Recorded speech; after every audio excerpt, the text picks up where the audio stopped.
I hope आप सब ठीक होंगे। मैं शालिनी शर्मा ज्ञान अचीवर्स चैनल पर आपके लिए लेकर आई हूँ आज इकोनॉमिक्स की क्लास।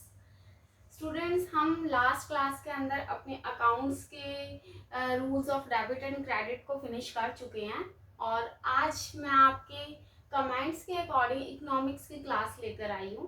इसके हम स्टार्टिंग कर रहे हैं आज कि व्हाट इज इकोनॉमी। इकोनॉमिक्स को जानने से पहले आपको ये मालूम होना चाहिए कि इकोनॉमी क्या होती है, उसके बाद हम इकोनॉमिक्स की क्लास को स्टार्ट कर सकेंगे।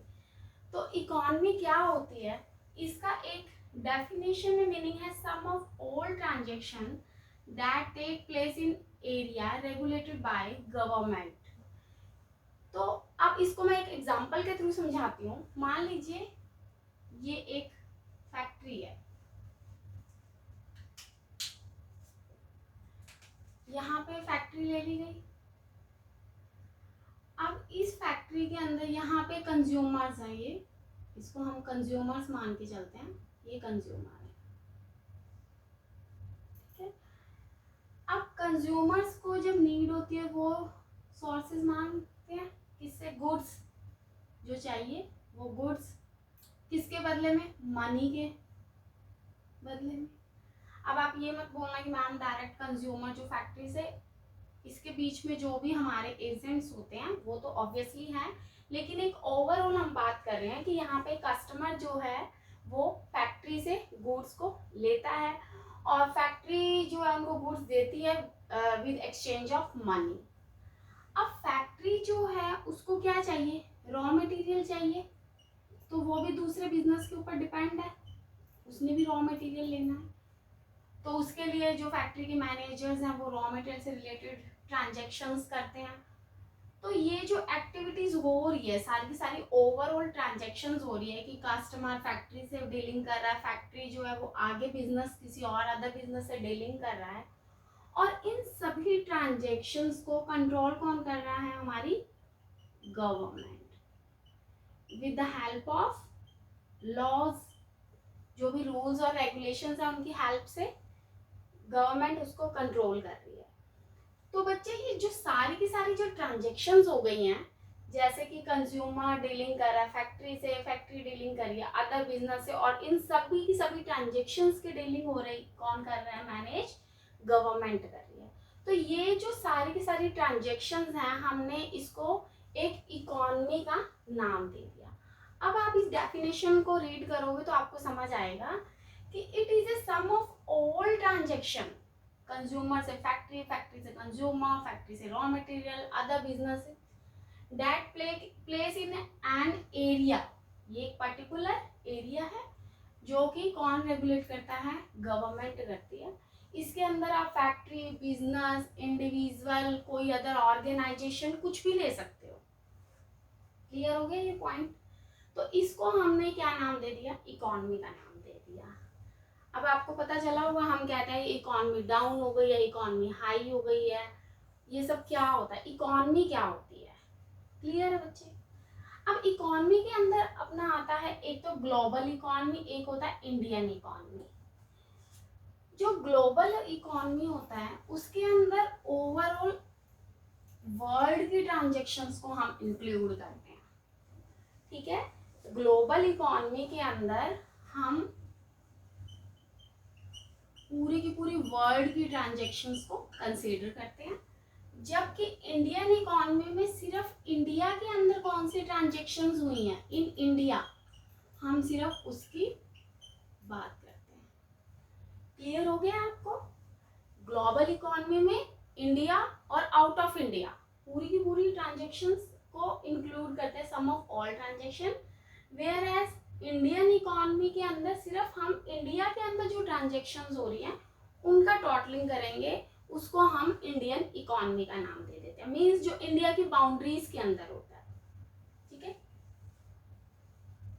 नेक्स्ट वन है इकोनॉमिक बूम, इकोनॉमिक रिसेशन। आपने अभी पढ़ा होगा करंटली कि श्रीलंका की इकोनॉमी बहुत ज़्यादा रिसेशन में आ गई है, डिक्लाइन हो गई है, ठीक है। आपने ये भी सुना होगा हमारे इंडिया के अंदर 2008 में इकोनॉमिकल रिसेशन आ गया था, ठीक है।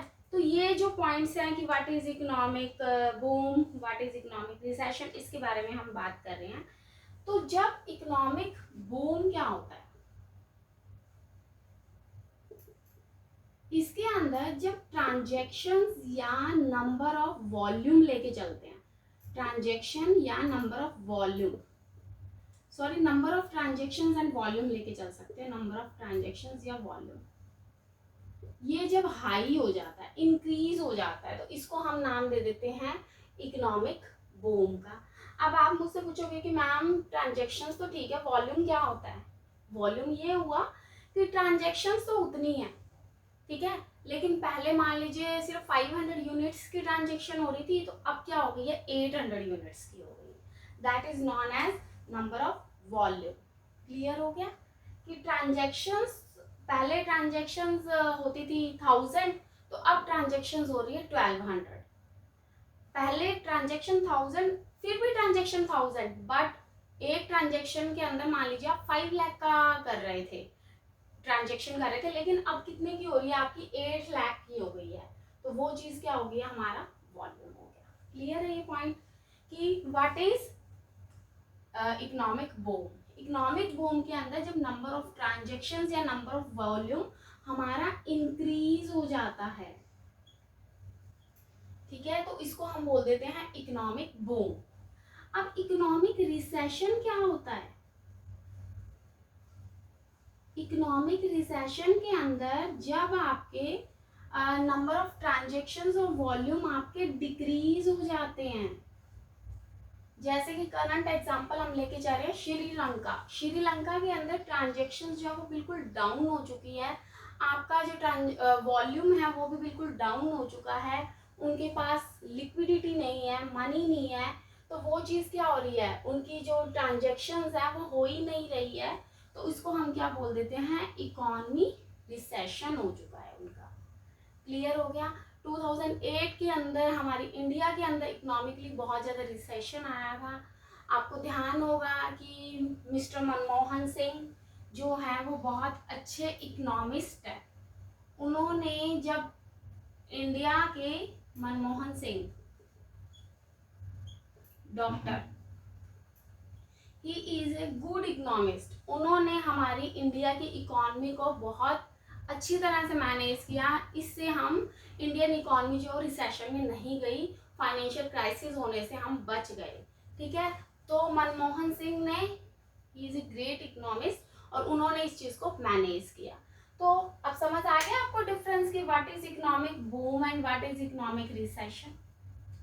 क्लियर है? यहाँ तक हमने अब 4 एक्टिविटीज को पढ़ लिया है, economic boom, economic recession, global economy, Indian economy और इकोनॉमी, ठीक है। हम यहाँ तक पूरा ओवरऑल रिवाइज कर चुके हैं।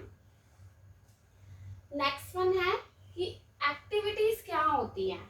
इकोनॉमिक एक्टिविटी, जो कि इकोनॉमिक एक्टिविटी कौन सी है, जो कि प्रॉफिट, सॉरी अर्निंग रिसोर्स के लिए, और अर्निंग, या आप बोल सकते हो जो मॉनेटरी बेनिफिट्स के लिए जो एक्टिविटी की जाती है उसको हम बोल देते हैं इकोनॉमिक एक्टिविटी, ठीक है। जैसे एक फैक्ट्री के अंदर लेबर काम कर रही है, किसके लिए काम कर रही है, वो मॉनेटरी बेनिफिट्स के लिए वर्क कर रही है ना। आगे वर्कर्स जो है वो फैक्ट्री के अंदर वर्क कर रहे हैं, तो जो मनी पर्पस के लिए, जो मनी के लिए कर रहे हैं, ठीक है, उसको हम बोल देते हैं इकोनॉमिक एक्टिविटीज। क्लियर है? एक बिजनेसमैन अपने गुड्स को सेल कर रहा है, एक डॉक्टर अपनी सर्विसेज दे रहा है, तो उसके बदले में वो आपसे क्या ले रहा है, मनी ले रहा है ना। डॉक्टर फीस चार्ज कर रहा है आपसे, और गुड्स के बदले में आप जो मनी दे रहे हो वो चीज़ हो गई है मॉनेटरी एक्टिविटीज। उसको करने के लिए जितनी भी एक्टिविटीज होती है उसको हमने इकोनॉमिक एक्टिविटीज का नेम दे दिया। क्लियर है? नेक्स्ट वन है non economic activities. Non economic activity के अंदर आप मॉनेटरी बेनिफिट्स के लिए वर्क नहीं करते हो, ठीक है। आपको किसी से अफेक्शन है या आप एज ए सोशल वेलफेयर के लिए जो एक्टिविटीज कर रहे हो उसको हम बोल देते हैं non economic activities. So easy. जैसे कि आप ले लो एनजीओज हैं, ठीक है, तो वो किस लिए कर रही है, किसी सोशल वेलफेयर के लिए कर रही है ना, कि उनका कोई इसमें मॉनेटरी बेनिफिट नहीं है। तो वो काम जो एनजीओज कर रही हैं, या कोई भी आप सोशल किसी भी पर्सन को ले सकते हैं जिनका कोई भी मॉनेटरी अर्निंग नहीं है, बस वो सिर्फ सर्विसेज दे रही हैं, तो उसको हम बोल सकते हैं नॉन इकोनॉमिक एक्टिविटीज। क्लियर हो गया है जी। नेक्स्ट वन है types of economy, most important है, और इसके अंदर से हमारा 1 से 2 मार्क्स का क्वेश्चन आता ही आता है। तो कैपिटलिस्ट इकोनॉमी, कैपिटलिस्ट इकोनॉमी या हम इसको बोल सकते हैं लेसेस फेयर। लेसेस फेयर का मतलब क्या होता है, जो फ्री है, जिसके ऊपर कोई भी इंटरफेरेंस नहीं है। तो आपको नाम से पता चल रहा है कैपिटलिस्ट इकोनॉमी के अंदर गवर्नमेंट का कंट्रोल नहीं होता, नो गवर्नमेंट कंट्रोल, या गवर्नमेंट की इंटरवेंशन नहीं होती है, तो उसको हम बोल देते हैं कैपिटलिस्ट इकोनॉमी। क्लियर हो गया ये बात आपको। मीन्स जिसका जो मीन्स ऑफ प्रोडक्शन है, आप बोल दोगे means of production is privately owned. Okay, privately owned है। अब आप पूछोगे मैम मीन्स ऑफ प्रोडक्शन क्या होता है।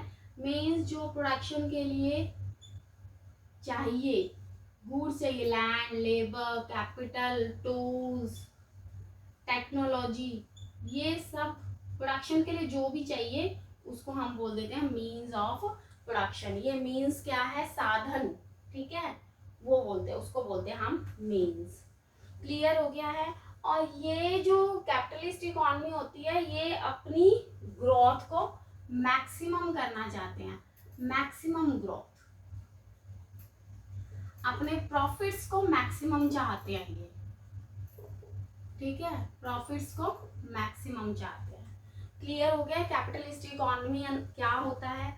और आप इसके अंदर बोल देते हो कि ये कॉम्पिटिटर से compete करने के लिए क्या करते हैं, अपनी एडवर्टीजमेंट्स करवाते हैं, एडवर्टीजमेंट, लॉट्स ऑफ, प्राइस को लो कर देते हैं, लोएस्ट प्राइस कर देते हैं, या आप बोल सकते हो कि गुड क्वालिटी का प्रोडक्ट प्रोवाइड करवाते हैं आपको, ठीक है। तो ये हो जाएगा हमारा कैपिटलिस्ट इकोनॉमी। अब मैं आपको जैसे एडवर्टीजमेंट का एग्जांपल देती हूँ, जैसे पेप्सी और कोक है। पेप्सी अगर बॉटल को साइज छोटा करती है तो कोक भी साइज का छोटा कर देती है। अगर पेप्सी किसी सेलिब्रिटी से एडवर्टीजमेंट करवाती है तो कोक भी किसी सेलिब्रिटी से एडवर्टीजमेंट करवाती है।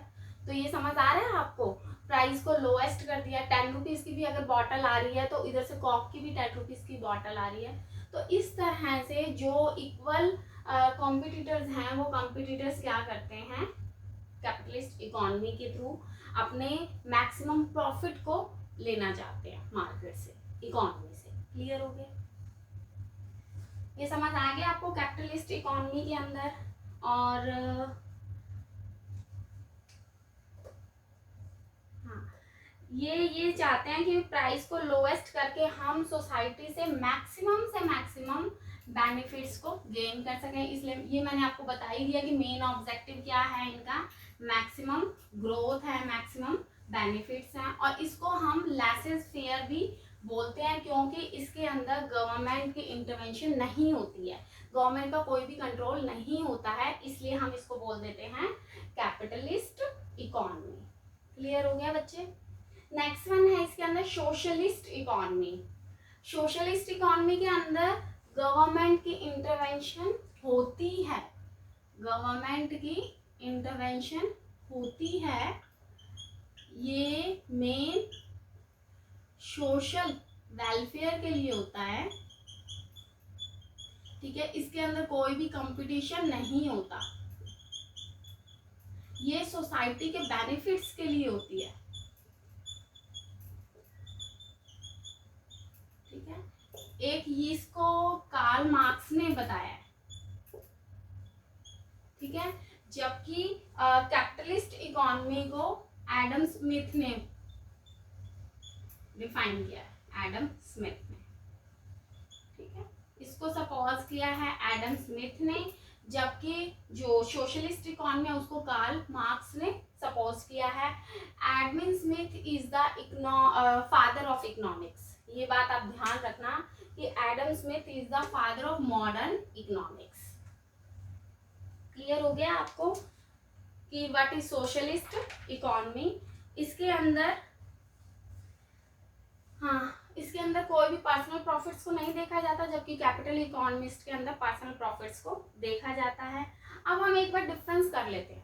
कैपिटलिस्ट इकोनॉमी के अंदर गवर्नमेंट की इंटरवेंशन होती है, जबकि सोशलिस्ट में गवर्नमेंट की इंटरवेंशन नहीं होती।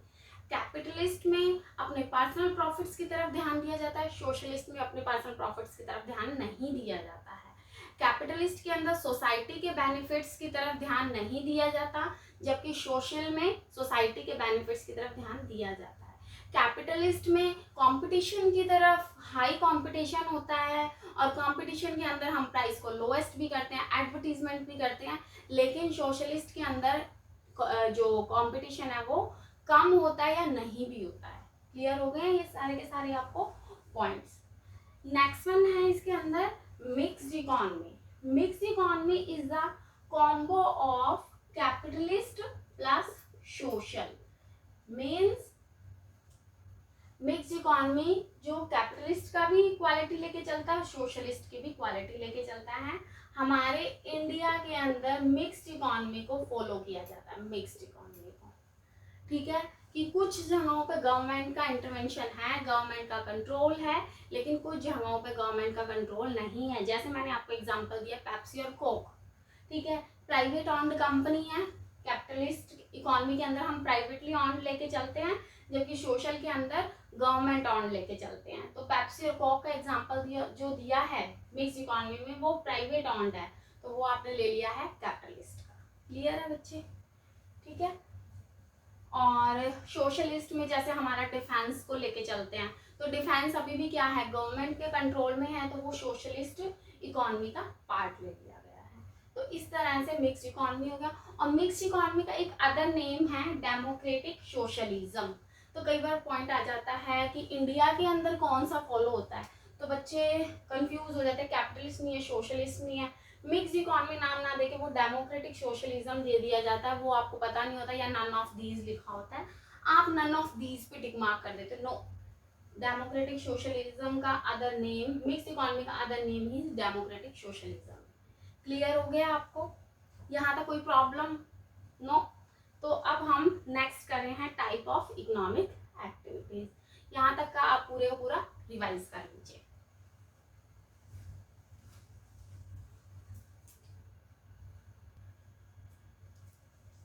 अब हम स्टार्ट कर रहे हैं टाइप्स ऑफ इकोनॉमिक एक्टिविटीज। तो इकोनॉमिक एक्टिविटीज के अंदर हमारे पास 4 टाइप्स हैं। फर्स्ट वन है प्रोडक्शन। अब प्रोडक्शन क्या होती है? Which is concern with creation of utility.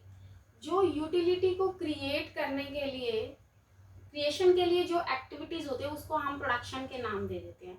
जैसे कि एक एग्जांपल के साथ कर लेते हैं, मुझे भूख लगी है, ठीक है, आई एम हंग्री। तो हंग्री है तो उसके लिए मुझे क्या होगा, कोई ईटेबल प्रोडक्ट यूज करना पड़ेगा। अब वो ईटेबल, मान लीजिए बिस्किट्स ही ले लिया हमने, तो बिस्किट्स को किससे बनते हैं? व्हीट, शुगर, ठीक है, मैदा या मिल्क, जो भी एक्टिविटीज है। तो ये जो मैदा है, मिल्क है, इससे जो प्रोसेसिंग होती है और प्रोसेसिंग से जो एक फिनिश्ड प्रोडक्ट बनकर रेडी हो जाता है, वो सारी की सारी जो प्रोसेसिंग है उसको हमने क्या नाम दे दिया? प्रोडक्शन का नाम दे दिया। मीन्स रॉ मटेरियल से जो फिनिश्ड गुड्स के लिए जितनी भी प्रोसेसिंग करते हैं, जो एक हंग्री जो है आपकी क्रिएशन यूटिलिटी है कि आप भूखे हो, उस भूख को खत्म करने के लिए जो भी क्रिएशन की जाती है उसको हमने प्रोडक्शन का नाम दे दिया है। अब उस प्रोडक्शन को करने के लिए हमें लैंड, लेबर, कैपिटल, एंटरप्रेन्योर, ये जो है फैक्टर ऑफ प्रोडक्शन बोल देते हैं हम इसको, ये हमें चाहिए। क्लियर हो गया कि प्रोडक्शन क्या होता है। और साथ ही साथ इसके अंदर की गुड्स और सर्विसेज के अंदर कोई भी आप वैल्यू को ऐड कर देते हो, ठीक है। जैसे अब कोई भी गुड्स बनानी है, तो उसके गुड्स को बनाने के लिए, अब मान लीजिए शुगर है, शुगर अपने आप में एक प्रोडक्ट है, लेकिन शुगर से आपने कोई और चीज बनाई, शुगर कैंडीज बना ली है, तो वो शुगर कैंडी कुछ एडिशन किया, और उस एडिशन को करने के लिए जो भी आपने प्रोसेस की है, उसको हमने प्रोडक्शन का नेम दे दिया। क्लियर है बच्चे? नेक्स्ट वन है कंजम्पशन। अब एक बात बताइए, जब आपने प्रोडक्ट को प्रोड्यूस किया है, वो किस लिए प्रोड्यूस किया? क्योंकि कंज्यूमर ने आपसे डिमांड की। अब डिमांड कर दी है तो डिमांड से आपने प्रोडक्शन की। अब उस प्रोडक्शन से जो आपको सेटिस्फेक्शन हो रही है, जो आपने डिजायर किया था, जो आपकी वांट थी, उस वांट से जो आपको सेटिस्फेक्शन मिली है उस गुड्स और सर्विसेज का यूज करके, तो उस वांट और सेटिस्फेक्शन को हमने कंजम्पशन का नेम दे दिया है। क्लियर है आपको? तो कंजम्पशन क्या होती है? जो आपकी वांट्स को डायरेक्ट सेटिस्फाई करते हैं। जैसे कि आपने वाटर पिया तो वो क्या था? आपको प्यास लगी थी ना, यू आर थर्स्टी, तो इसलिए आपको उस पानी को जो आपने पिया है उससे आपको जो सेटिस्फेक्शन मिली है, दैट इज कंजम्पशन। क्लियर है? नेक्स्ट वन है इन्वेस्टमेंट। इन्वेस्टमेंट क्या होता है? जब आपके कोई भी फिजिकल गुड्स के अंदर एडिशन हो जाता है, उसको हम बोल देते हैं इन्वेस्टमेंट। ठीक है? आप इन्वेस्टमेंट के अंदर आप ये बोल सकते हो कि फिजिकल या ह्यूमन कैपिटल के अंदर आप एडिशन कर देते हो। जैसे आपकी मान लीजिए पहले कितनी कैपिटल थी? 10 लाख थी। अब 10 लाख से आपकी 15 हो गई है, तो वो चीज क्या हो गई है? एडिशन हो गया, आपकी कैपिटल फॉर्मेशन हो गई है, तो उसको हमने नेम दे दिया है कैपिटल का, या उसको हमने नाम दे दिया है इन्वेस्टमेंट का। और ये investment for the purpose of production के लिए यूज होता है, या गुड्स और सर्विसेज को प्रोड्यूस करने के लिए आप इन्वेस्टमेंट को यूज करते हो। बिल्कुल सिंपल से पॉइंट्स हैं, कंफ्यूज नहीं होना, एग्जैक्ट स्पेसिफिक मीनिंग समझा रही हूँ, आपके डाउट्स को क्लियर कर रही हूँ। नेक्स्ट वन है एक्सचेंज। आप गुड्स और सर्विसेज को आपने प्रोड्यूस किया, आप उससे कंजम्पशन करना चाहते हो, तो कंजम्पशन करने के लिए आप गुड्स और सर्विसेज लोगे तो उसके बदले में आपको क्या देना पड़ता है? मनी देना पड़ता है। ठीक है? तो गुड्स और सर्विस के लिए एक्सचेंज में जो आप मॉनेटरी बेनिफिट्स लेते हो उसको हम नाम दे देते हैं एक्सचेंज का। क्लियर है? तो एक्सचेंज के अंदर आप यही बोलते हो कि आप गुड्स और जो अपनी सेल करते हो या परचेज करते हो अपने गुड्स को प्रोड्यूस करके, तो उसके बदले में जो भी मॉनेटरी बेनिफिट्स ले रहे हो सेल परचेज के बदले में या दे रहे हो, जब परचेज करेंगे तो हम उसको पैसे देंगे, मनी देंगे, तो वो भी क्या हो गया है? एक्सचेंज हो गया है, चाहे सेल हो या परचेज हो। ये एक मनी थ्रू के अंदर ही होता है। और ये जो सेल परचेज के थ्रू जो आप मनी का एक्सचेंज करते हो, इसको हम प्राइस डिटर्मिनेशन भी बोलते हैं। अब प्राइस डिटर्मिनेशन के अंदर 2 टाइप्स आते हैं, प्रोडक्ट प्राइसिंग और फैक्टर प्राइसिंग। बच्चे, प्रोडक्ट प्राइसिंग के अंदर जो प्राइस का डिटर्मिनेशन होता है वो गुड्स का होता है। ठीक है? गुड्स के अंदर जो भी आप प्राइस को डिटरमाइन करते हो उसको हम नाम दे देते हैं प्रोडक्ट प्राइसिंग का। अब जैसे कि मोनोपोली ले लो। ठीक है? मोनोपोली हो गया, प्राइस परफेक्ट मार्केट, कौन सी मार्केट होती है वो? Perfect competition market. ठीक है? परफेक्ट कंपटीशन मार्केट है या इम्परफेक्ट कंपटीशन मार्केट है।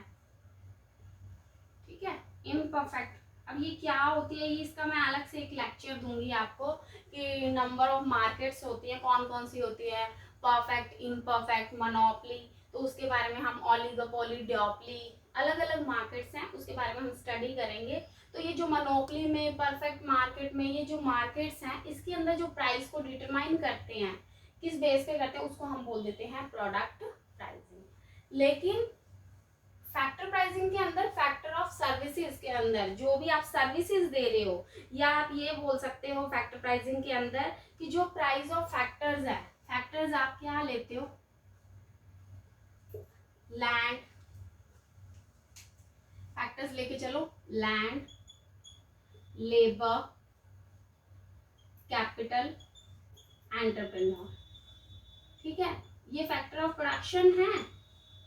अब लैंड के बदले में क्या दोगे? सबकी अपनी लैंड तो नहीं होती ना। अगर मान लीजिए लैंड के बदले में आप रेंट दे रहे हो, लेबर के बदले में आप वेजेस दे रहे हो, कैपिटल के बदले में आप क्या दे रहे हो? इंटरेस्ट दे रहे हो, एंटरप्रेन्योर आपने खड़ा किया है तो आप उसके बदले में क्या ले रहे हो? प्रॉफिट्स ले रहे हो। तो ये जो फैक्टर्स, ये जो प्राइस फिक्स कर रहे हो, वो सारे के सारे किसके अंदर कंसीडर किए जाते हैं? फैक्टर प्राइसिंग के अंदर। Determination of price of the factors, in factors के जो भी आप प्राइस डिटरमाइन कर रहे हो उसको हमने फैक्टर प्राइसिंग का नेम दे दिया। आई होप आपको ये पॉइंट समझ आ गया होगा। बच्चे जो मेन एक्टिविटीज होती है इकोनॉमिक एक्टिविटीज की, उसको हम मेन होता है मैक्सिमम सेटिस्फेक्शन करना, ठीक है। वांट्स से हमें मैक्सिमम सेटिस्फेक्शन हो, उसके लिए ही हम सारी की सारी इकोनॉमिक एक्टिविटीज करते हैं। और हाँ, इसके अंदर आप जो स्कार्स रिसोर्सेज हैं, ये मैं कल आपको नेक्स्ट क्लास के अंदर करवाऊंगी कि इकोनॉमिक्स के अंदर कौन से स्कार्स रिसोर्सेज है। एक शॉर्ट में बता देती हूँ कि स्कार्स रिसोर्सेज को कैसे एलोकेट करना है ताकि हमें मैक्सिमम सेटिस्फेक्शन हो, उसको ही हम इकोनॉमिक्स का नाम दे देते हैं। तो जो स्कार्स रिसोर्सेज को एलोकेट करना है एक इंडिविजुअल लेवल पे, उसको तो हम बोल देते हैं माइक्रो इकोनॉमिक्स के अंदर कंसीडर करते हैं, जैसे law of demand, law of supply, ये करेंगे। और साथ के साथ होता है एम्प्लॉयमेंट। इसके अंदर एक पॉइंट और हो जाता है कि हम इन रिसोर्सेज से फुली एम्प्लॉयमेंट कैसे करें, ठीक है। तो फुली एम्प्लॉयमेंट तो क्या हो गया, ओवरऑल सबकी बात हो रही है, ठीक है। स्कार्स रिसोर्सेज तो क्या कर रही हूँ मैं, स्कार्स रिसोर्सेज मैं, मेरे पास क्या है, लिमिटेड रिसोर्सेज है, उन लिमिटेड रिसोर्सेज से मैं कैसे यूटिलाइजेशन करूंगी, वो एक इंडिविजुअल लेवल पे भी हो सकता है, एक कंपनी लेवल पे भी हो सकता है। तो उस चीज को तो हम माइक्रो इकोनॉमिक्स के अंदर स्टडी करते हैं। एक होता है फुली एम्प्लॉयमेंट देना है, तो वो ओवरऑल सबको देना है, तो उसकी स्टडी हम करते हैं मैक्रो इकोनॉमिक्स के अंदर। इसके अंदर मेन 2 ही पॉइंट्स हैं, रिसोर्सेज को कैसे एलोकेट करना है और फुल एम्प्लॉयमेंट कैसे देना है। तो रिसोर्सेज को एलोकेशन करना तो होता है माइक्रो इकोनॉमिक्स के अंदर, फुली एम्प्लॉयमेंट करना है वो है मैक्रो इकोनॉमिक्स का पॉइंट। अब माइक्रो इकोनॉमिक्स क्या होता है, मैक्रो क्या है, डिफरेंस क्या है, वो अब मैं आपको नेक्स्ट क्लास के अंदर स्टडी करवाऊंगी। कंफ्यूज नहीं होना, इकोनॉमिक्स बहुत इजी सब्जेक्ट है, ये हम अपने घर के अंदर भी इकोनॉमिक्स को यूज करते हैं। तो आज आप पूरे का पूरा इकोनॉमी का स्टडी कीजिए। कोई भी अगर प्रॉब्लम हो तो प्लीज आप मुझे कमेंट बॉक्स के अंदर मैसेज कर सकते हैं। और आज की ये क्लास बिल्कुल इजी है, ज़्यादा डीपली स्टडी करने की हमें इसमें ज़रूरत ही नहीं है, क्योंकि बिल्कुल इजी सा टॉपिक है। तो आज आप इसको स्टडी कीजिए और ओके, नेक्स्ट क्लास के अंदर मिलते हैं हम। एंड प्लीज़ लाइक सब्सक्राइब कीजिए मेरे चैनल को, ताकि मुझे ज़्यादा से ज़्यादा मोटिवेशन मिल सके।